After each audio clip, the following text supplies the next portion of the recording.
News from this week, from the Queen getting COVID to Putin continuing his whole will he, won't he act about invading Ukraine. Instead, we're going to start tonight in Canada. It is very much the Santa Claus of countries in that it's jolly, northern and absolutely filled with reindeer jeers. Oh, we're fucking back. Over the last few weeks, Canada's capital has had its downtown besieged by protesters. Ottawa becomes a global front line of frustration over vaccine restrictions. Hundreds of trucks are blockading the area around Parliament.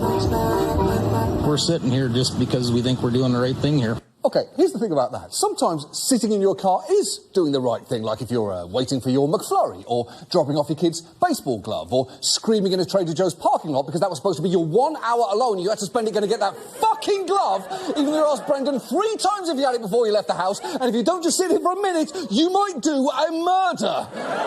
And look, I will say, broadly, there's nothing wrong with civil disobedience. It's often the most powerful way to bring about change. But occupying a capital city for nearly a month over objections to vaccine mandates for truckers, especially when both the Canadian Trucking Alliance and Ontario Trucking Association have disavowed the protest and roughly 90% of truck drivers have received their vaccines, feels at best an over-response.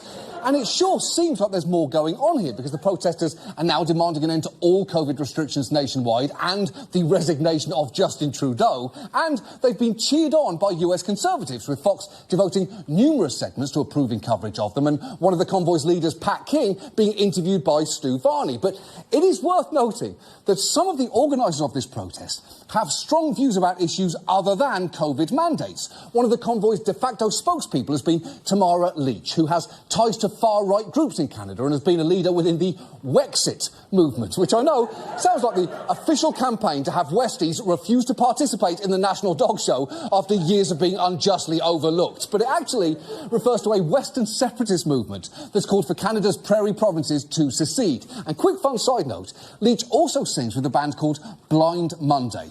Would you like to hear them perform? Well, too fucking bad, you're going to.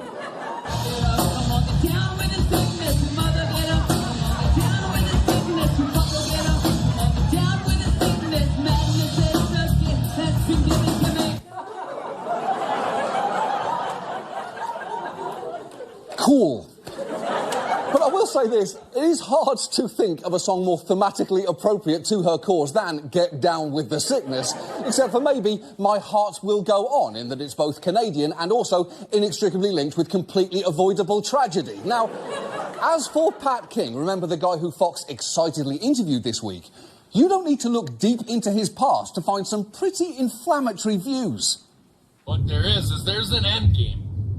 It's called depopulation of the Caucasian race, or the Anglo-Saxon. And that's what the goal is to depopulate the Anglo-Saxon race, because they are the ones with the strongest bloodlines. And we'll leave it at that, because then we get into a whole different topic.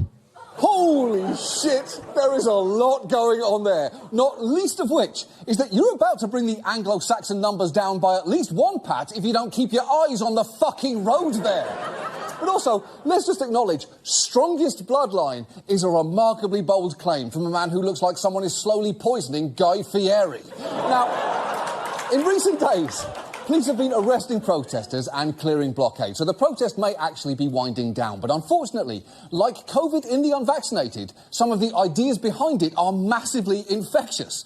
There is talk of a US version of it happening, and copycat protests have already taken place in France, Australia and New Zealand, where they had a novel way of trying to clear the obstruction. Lines of vehicles rolled into New Zealand's capital city last week, blocking streets near Parliament. Officials in New Zealand using softer tactics to try and get people to move on, playing songs from loudspeakers like You're Beautiful from James Blunt, and music from Disney movies, even Barry Manilow. Oh, come on, New Zealand. Playing James Blunt and Barry Manilow clearly is not going to cut it here. You're not going to move on people this angry with the actions of a bad wedding DJ. Besides, as we all now know, if you really want to get a crowd to disperse, you don't go with Disney or James Blunt. Take it from me. You go with the only song guaranteed to clear a room, and it's this. Exactly. 100% successful.